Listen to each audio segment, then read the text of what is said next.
Hi all, welcome to part 3 of When the Rain Remembers series. The next morning carried a strange kind of quiet, the kind that lives just before a storm. Meera woke up with tired eyes, her mind replaying Aniket's messages again and again. Fear sat heavily on her chest, but she forced herself out of bed. She couldn't hide. Not again. Not forever. She walked to the kitchen, made tea with trembling hands, and stared at the rising steam as if it could give her courage. Her phone buzzed. Aarav. Morning. Can I see you today? A simple message. But her eyes softened. Just a little. Someone cared. And that changed everything. She typed back. Yes. Aarav told himself he wasn't in a rush. But when he reached her building in less than 10 minutes, even he had to admit the truth. He was drawn to her more than he understood. She opened the door slowly, her hair tied loosely, her eyes tired but warm. Are you okay? He asked immediately. Meera tried to smile. I'm just not sleeping well. Aarav didn't push. He simply nodded, offering comfort without questions. Come, he said softly. Let's get some fresh air. The park was empty that early in the morning. They walked side by side, quietly at first. The wind moved gently around them. Birds chirped softly from branches above. Aarav kept glancing at her. Worried, curious, wishing she would open up. Finally, he spoke. Meera, if something's wrong, you can tell me. She swallowed hard. Her instinct was to hide. To pretend. To say everything was fine. But then she looked at him, really looked, and something inside her cracked open. Can I trust you? She whispered. Aarav stopped walking. His voice was firm but gentle. Yes. Meera took a shaky breath, and the truth slipped out. My ex-fiancé, Aniket, he hasn't left me alone. Aarav's expression changed instantly, sharpening with concern. Meera continued. He controlled everything. Who I spoke to. What I wore. What I drew. He said it was love, but it wasn't. She blinked rapidly, tears threatening to spill. When I called off the engagement, he didn't accept it. He kept calling. Following. Showing up.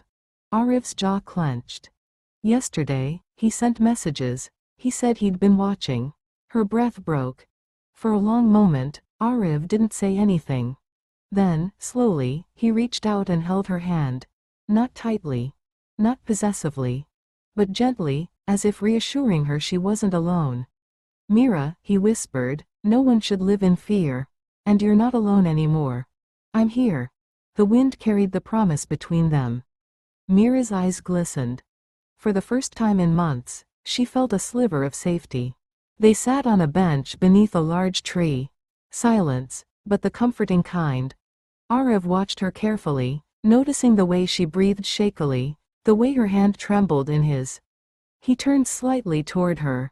You don't have to be strong all the time, he murmured.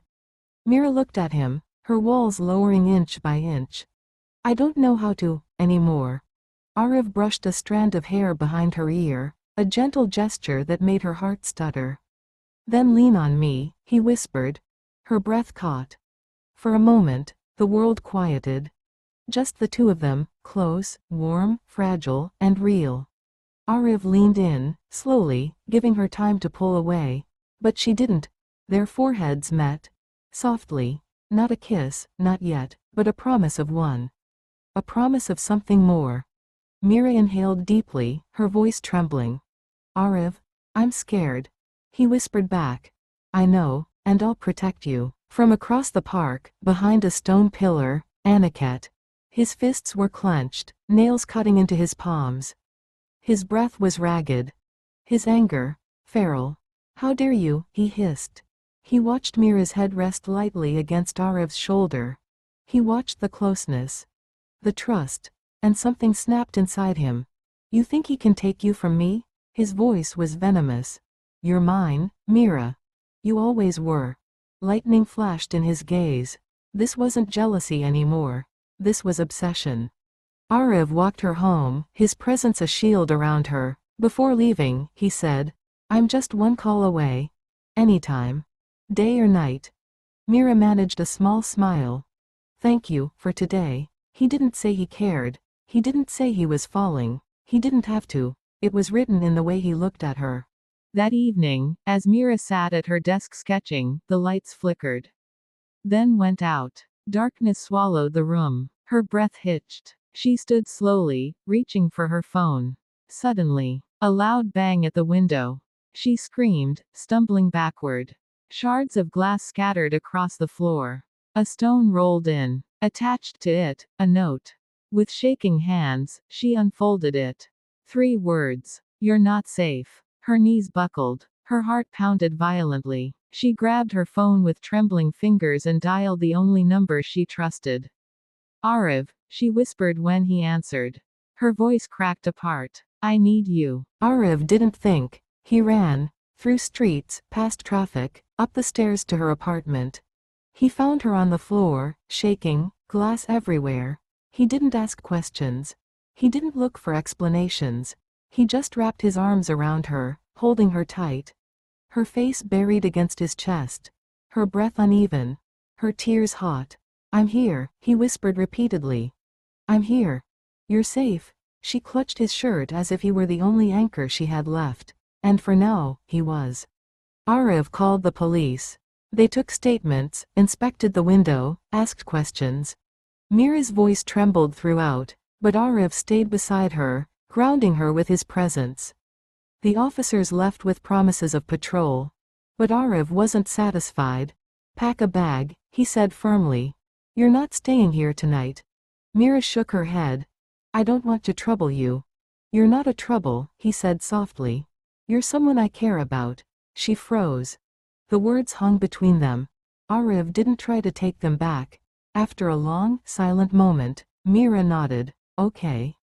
Aarav's home was warm, safe, quiet. He made her tea, placed a blanket around her shoulders, and let her breathe. Meera watched him silently. The way he worried, the way he fussed, the way he didn't hide how much he cared. Something broke open inside her. A soft, aching truth. She was falling for him. Deeply. Unexpectedly. Dangerously.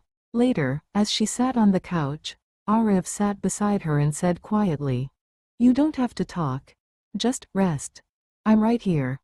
Meera leaned her head on his shoulder. This time, it wasn't accidental. It wasn't hesitant. It was a choice. A fragile one. A brave one. Aarav closed his eyes briefly, savoring the moment. Holding her softly, protectively, reverently. But outside his window, hidden by the darkness, a silhouette watched. Aniket. His eyes cold. His smile twisted. The more you run from me, he whispered, the worse it will get. End of part 3. Like, share and subscribe for next part.